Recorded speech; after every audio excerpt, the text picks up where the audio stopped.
साथियों, आज जिस किस्म के हालात हैं, मेरे से ज्यादा आप उनको जानते हो। लोगों ने जब प्रदेश के अंदर चुनाव हो रहा था विधानसभा का, तो कुछ लोगों ने चौधरी देवीलाल के नाम पे वोट मांगा था। चौधरी देवीलाल जी की नीतियों को लागू करने की बात कही थी और जहां चौधरी देवीलाल की नीतियों को लागू करने का कहा था, वही अनेक वायदे भी किए थे। वायदे पूरे करना, नीतियां लागू करना तो बहुत दूर की बात थी। उन लोगों ने तो चौधरी देवीलाल की नीतियों को बीजेपी के ले जाकर के गिरवी रख दिया। जहां सत्ता के अंदर शामिल होने के लिए लोगों के बीच में किए वायदों को पूरा करने की बजाय लोगों को मायूस किया। आज इस कोरोना के काल के अंदर जो सरकार की जिम्मेवारी बनती थी, आज इस कोरोना की महामारी में जिस किस्म के हालात से हमें गुजरना पड़ा, आज सरकार ने जहां लोगों को मदद करनी चाहिए थी, मदद करने की बजाय इस 2 वर्ष में लूटने का काम किया। मैं आते हुए पाई का एक टेंट लगा हुआ था, पाई के लोग वहां इकट्ठे थे, मैं उनसे मिलने के लिए रुका। मैंने उनसे पूछा था कि कितने दिन से आप लोग यहाँ बैठे हो? कहने लगे हमें 8-7 महीने हो गए। हम लगातार 7 महीने से अपने अपने गांव से 15-15, 20-20 लोगों को हर 10 दिन के बाद यहाँ पे लेकर के आने का काम करते हैं। उनसे जहाँ मिला वहाँ पंजाब के लोग भी थे, वहाँ अपने हरियाणा के और दूसरे गांव के लोग भी मिले। उन लोगों का उत्साह देखने वाला था। मैंने उनसे पूछा कि अगर देश का प्रधानमंत्री कहीं आपकी इस बात को मानने को तैयार नहीं हुआ, कहीं देश के प्रधानमंत्री ने किसान के साथ बातचीत करने की बजाय इसे लंबा लटकाने का काम किया, तो फिर इस लड़ाई को कैसे लड़ोगे?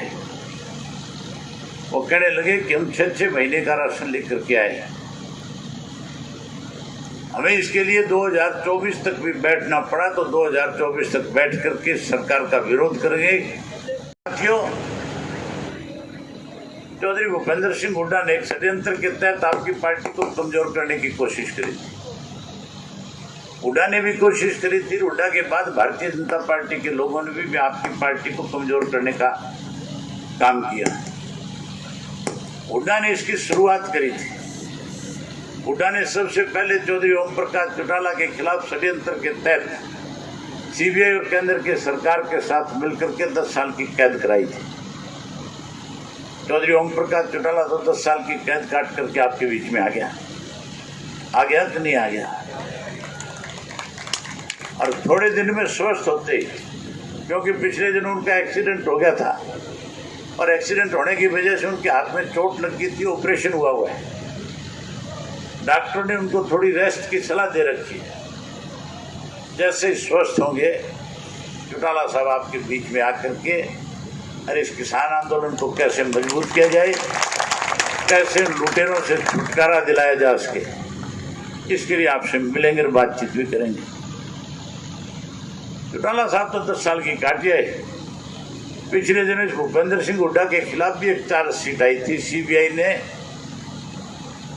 पंचकुला के सीबीआई कोर्ट में इसके खिलाफ एक चार्जशीट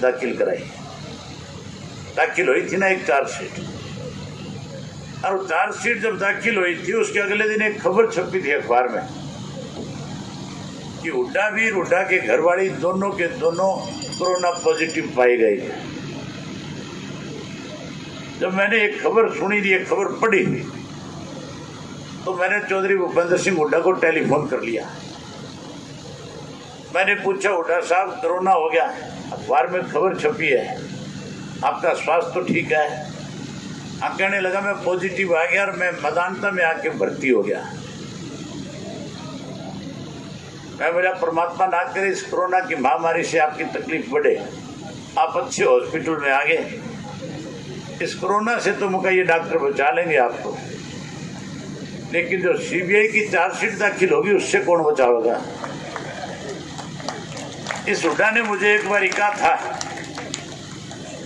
कि अबे सिंह जी कोई अच्छे वकील करो ताकि चौटाला साहब को अगली कोर्ट में कोई राहत मिल जाए। मुझे वो बात याद थी। मैंने उसको कहा कि अब कोर्ट में चार्जशीट दाखिल होगी है, अब कोई अच्छा वकील कर ले, नहीं पेंडा नहीं छूटेगा, फिर काटनी पड़ेगी। और ये भी मैंने इससे कहा कि मैंने लगातार 10 साल सेशन कोर्ट से लेकर के हाई कोर्ट और सुप्रीम कोर्ट के अच्छे से अच्छे वकीलों को मिला था। चौटाला साहब की पैरवाई में अच्छे से अच्छे वकील खड़े किए थे। तो अगर वकीलों को नहीं जानता है तो मेरे से राय ले लेना, अच्छे वकील भी बता दूंगा। आज इस किस्म के हालात हैं कि आज बीजेपी और जेजेपी से हर आदमी खपा है। आज इन दोनों पार्टियों के लोगों से लोग नफरत करते हैं। आज इनका कोई नाम लेने वाला नहीं है। आज ये किसी सार्वजनिक कार्यक्रम में नहीं जा सकते। आज ये साथियों कहीं कोई राजनीतिक कार्यक्रम कर नहीं सकते। आज तो किसी के दुख में भी शामिल नहीं हो सकते। लोग बीजेपी जेजेपी को छोड़ करके आज इंडियन नेशनल लोकल पार्टी में चौधरी देवीलाल की नीतियों के प्रति अपनी आस्था प्रकट करना चाहते हैं, पार्टी में शामिल होना चाहते हैं। आज की मीटिंग का मकसद भी यही था कि जो लोग हमें छोड़ करके किसी गलतफहमी के शिकार होकर के चले गए थे, आज वो लोग आपके साथ घर वापसी करना चाहते हैं। जब आप अपने संगठन को मजबूत करो, वहीं उन लोगों से भी संपर्क करो और उन लोगों को संपर्क करके फिर से अपनी पार्टी के साथ जोड़ने का काम करो। जब बीजेपी जेजेपी से नफरत करते हैं, वही कांग्रेस की दाढ़ भी आज भी जूतियों में बटती। आज भी कांग्रेस में कई धड़े हैं। और हुड्डा जब जेल चला जाएगा तो फिर रोहतक वाले वोट कहाँ गिरेंगे? फिर किसने चौधरी मानोगे ये तो बता दो। फिर तो चौधरी देवीलाल आप कर रहा है, जिसने हमेशा रोहतक की इज्जत बढ़ाई, हमेशा रोहतक का मान सम्मान किया। आप लोगों ने ताकत दी, चौधरी देवीलाल ने आपकी दी हुई पगड़ी को ले जाकर के प्रधानमंत्री के पद तक पहुंचाने का काम किया। तो लोग कांग्रेस से भी खपा है, दुखी है। आज लोग आपके साथ जुड़ना चाहते हैं। इसके लिए साथियों, संगठन को बड़ा करने के लिए मैं सबसे पहले जिला की इकाई को बधाई देता हूं कि उन्होंने जो जिम्मेवारी हमने 4 तारीख को इनको लगाई थी, उस जिम्मेवारी को इन्होंने पूरा किया। इसके लिए बधाई के पात्र है। जो उनके स्तर पर संगठन खड़ा कर लिया, लेकिन इसको गांव की पंचायत के स्तर तक लेके जाना पड़ेगा। हमारे पास 16 अलग अलग पार्टी के अंदर सेल बनाए हुए हैं और 16 सेलों के 16 प्रदेश के संयोजक बनाए हैं, जिलों के संयोजक बनाए हैं। अगर 16 के 16 जिलों के संयोजक लग करके गांव के पंचायत के वार्ड के अंदर, अगर वार्ड के अंदर कोई ज्यादा से ज्यादा एक वार्ड के अंदर 200 वोट है, 225 है, 250 है, कितने वोट होते होंगे पंचायत वार्ड में, या इससे ज्यादा है? कोई बड़ा काम होगा उसमें कोई 20-30 ज्यादा हो सकते हैं। अगर एक कोई संयोजक अपनी पार्टी का उस वार्ड के अंदर एक घर को एक अपना मेंबर बना लेगा तो 16 मेंबर बन जाएंगे कि नहीं बन जाएंगे? जब सारे 16 मेंबर बन जाएंगे, 16 घर तुम्हारे साथ एक वार्ड के जुड़ जाएंगे।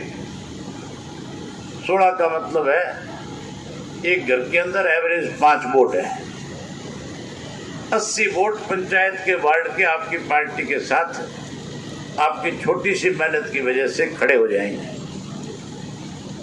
और 200 में से 80 वोट जब आपकी पार्टी के होंगे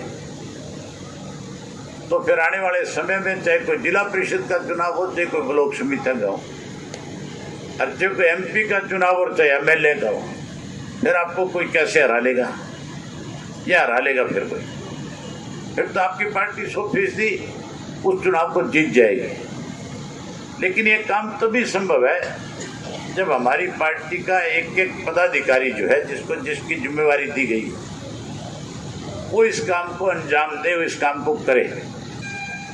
और मैं उम्मीद करूंगा कि अगले 15 दिन में जिस तरह से आज आपने 4 तारीख से लेकर के इसको 10-12 दिन 15 दिन में जोन के स्तर के ऊपर संगठन को खड़ा किया है, इसी तरह लगातार लोगों से संपर्क करके इस काम को शुरू करोगे, इस काम को आखिरी अंजाम तक पहुंचाने का काम करोगे, पहुंचा दोगे इसको आखिरी अंजाम तक। तो यही बात आपसे करने के लिए आया था। आपने मेरी बात सुनी, आप सबका बहुत धन्यवाद। जय हिंद, जय हरियाणा। अभय सिंह चौटाला जिंदाबाद।